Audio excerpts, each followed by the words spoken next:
Okay, तो चलिए सीधे इस मुद्दे पर आते हैं। आज के इस एक्सप्लेनर में हम हाल ही की एक ऐसी कूटनीतिक हलचल पर बात करने वाले हैं जिसने सबका ध्यान अपनी तरफ खींचा है।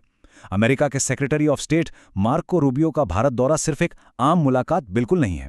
दरअसल ये कई मोर्चों पर एक साथ आगे बढ़ने की एक कोशिश है।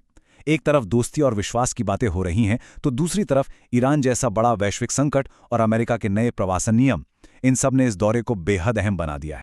आज के इस एक्सप्लेनर में हमारा फोकस इन अहम बिंदुओं पर रहेगा। पहला, द डिप्लोमैटिक मिशन। दूसरा, डीपनिंग स्ट्रेटेजिक टाइज। तीसरा, ईरान कॉन्फ्लिक्ट पर उनका रुख। चौथा, नए यूएस इमिग्रेशन रूल्स। और आखिर में लुकिंग अहेड टू समिट्स, यानी आगे आने वाले शिखर सम्मेलन। हम डिप्लोमैटिक हैंडशेक से शुरू करके सीधे उन मैसिव जियोपॉलिटिकल और इमिग्रेशन हेडलाइंस तक जाएंगे। तो शुरुआत करते हैं पहले हिस्से से। Section 1, the diplomatic mission. Secretary of state का पद संभालने के बाद मार्को रूबियो का ये पहला भारत दौरा था। और अगर हम उनके 4 दिन के आइटिनरी को देखें तो उनका शेड्यूल लिटरली कितना पैक था, जरा सोचिए। शुरुआत होती है सुबह कोलकाता में मदर टेरेसा के मदर हाउस की एक शांतिपूर्ण ज़ियारत से, जहां उन्होंने उनकी विरासत को श्रद्धांजलि दी। इसके ठीक बाद ध्यान सीधा हाई लेवल डिप्लोमेसी पर चला गया। दोपहर में दिल्ली के पीएमओ में प्रधानमंत्री मोदी के साथ उनकी 1 घंटे से ज्यादा लंबी बैठक हुई। फिर देर दोपहर नई कॉन्सुलर विंग का उद्घाटन करने वो यूएस एम्बेसी गए और आगे मंगलवार को दिल्ली में क्वाड विदेश मंत्रियों की बैठक होने की रूपरेखा सेट कर दी। आइए अब आते हैं अपने दूसरे सेक्शन पर। Section 2, deepening strategic ties. Delhi में इन मुलाकातों के दौरान सिर्फ औपचारिक बातें नहीं हुई, चर्चा बहुत ही व्यापक क्षेत्रों पर की गई। रक्षा और रणनीतिक तकनीक यानी डिफेंस एंड स्ट्रेटेजिक टेक्नोलॉजी से लेकर व्यापार और निवेश तक हर अहम मुद्दा इसमें शामिल था। एनर्जी सिक्योरिटी और क्रिटिकल सप्लाई चेन्स को सुरक्षित करने पर खास ध्यान दिया गया। और हाँ, इंडो पैसिफिक रणनीति पर भी बहुत जोर दिया गया, जिससे साफ पता चलता है कि अमेरिका और भारत की ये पार्टनरशिप सिर्फ 1 या 2 चीज़ों तक सीमित नहीं है, ये पूरी तरह से कॉम्प्रिहेंसिव है। अब इस आर्थिक पार्टनरशिप की स्केल को समझने के लिए जरा इस नंबर को ध्यान से सुनिए, $20 बिलियन। मार्को रूबियो ने स्पेसिफिकली इस बात का जिक्र किया कि भारतीय कंपनियों ने यूनाइटेड स्टेट्स में $20 बिलियन से ज्यादा का निवेश किया है। ये आंकड़ा एकदम क्लियर करता है कि ये इकोनॉमिक रिलेशनशिप एक तरफा नहीं है। और ये बात एकदम ब्रिलियंटली इलस्ट्रेट करती है कि डिप्लोमेसी में पर्सनल केमिस्ट्री कितनी ज्यादा मैटर करती है। रूबियो ने प्रधानमंत्री मोदी और अमेरिका के राष्ट्रपति डोनाल्ड ट्रंप के रिश्ते को लयबद्ध करते हुए कहा कि ये दोस्ती पहले प्रशासन के दौरान शुरू हुई थी और अब दूसरे प्रशासन में भी पूरी तरह बरकरार है। उन्होंने साफ कहा कि दोनों नेताओं के बीच का कनेक्शन इजीली देखा जा सकता है।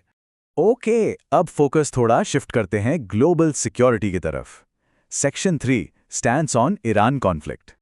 यहाँ विषय पूरी तरह से चल रहे अमेरिका ईरान वॉर और उसके इकोनॉमिक इंपैक्ट्स की तरफ मुड़ जाता है। यूएस एडमिनिस्ट्रेशन का स्टैंड एकदम स्ट्रिक्ट और क्लियर है। रूबियो ने कहा कि इस मसले को हर हाल में सुलझाना होगा, जैसा कि राष्ट्रपति ने कहा है, किसी ना किसी तरीके से। और उन्होंने एकदम क्लियरली स्टेट किया कि ईरान के पास कभी भी न्यूक्लियर वेपन्स नहीं हो सकते। अगर हम स्पेसिफिक कंडीशंस को न्यूट्रली मैप करें तो सिचुएशन कुछ ऐसी बनती है। एक तरफ यूएस की मांगे हैं और दूसरी तरफ ईरान के एक्शंस, जैसा कि यूएस क्लेम करता है। स्ट्रेट ऑफ हॉर्मुज़ को लेकर यूएस की डिमांड है कि इसे बिना किसी टोल्स के ओपन रखा जाना चाहिए, जबकि यूएस के मुताबिक ईरान इललीगली टोल्स चार्ज कर रहा है। परमाणु सामग्री यानी न्यूक्लियर मटेरियल्स पर यूएस चाहता है कि ईरान अपना हाईली एनरिच्ड यूरेनियम उन्हें सौंप दे, जबकि उनके अनुसार ईरान अभी भी यूरेनियम एनरिच कर रहा है। लेकिन इन सब के बीच एक बड़ी ब्रेकिंग न्यूज़ भी सामने आई। मार्को रूबियो ने इंडिकेट किया कि एक पोटेंशियल डिप्लोमैटिक रेजोल्यूशन पर काम चल रहा है और शायद शनिवार तक ही एक US Iran peace deal accept की जा सकती है। यह सच में एक बहुत बड़ा डेवलपमेंट है।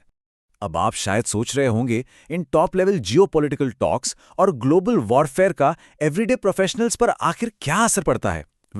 इन्हीं बैठकों में ऐसी पॉलिसीज भी तय होती हैं जो प्रैक्टिकल लेवल पर लोगों की जिंदगी को सीधा अफेक्ट करती हैं।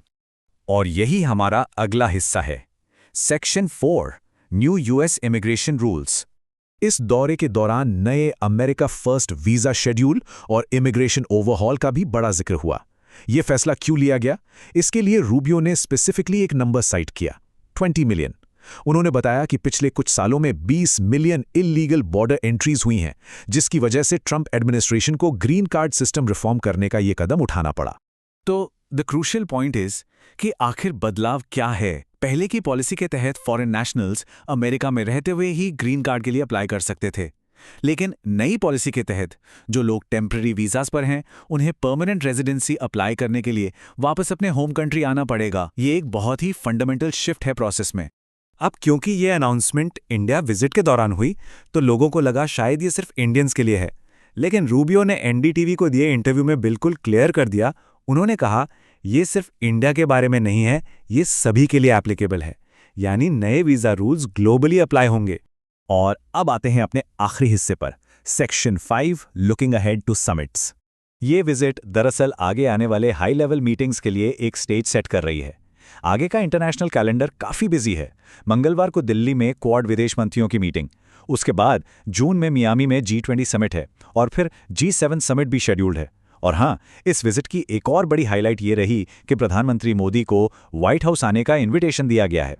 तो इस पूरे विश्लेषण के बाद एक आखिरी बड़ा सवाल वही रह जाता है, क्या ये multi front diplomatic moves Indo Pacific और मिडिल ईस्ट में एक लास्टिंग स्टेबिलिटी ला पाएंगे, या फिर हम एक बिल्कुल नए और रैडिकली डिफरेंट ग्लोबल ऑर्डर की शुरुआत देख रहे हैं? सोचिए इस बारे में। आज के इस एक्सप्लेनर में बस इतना ही। मिलते हैं आपसे अगली बार।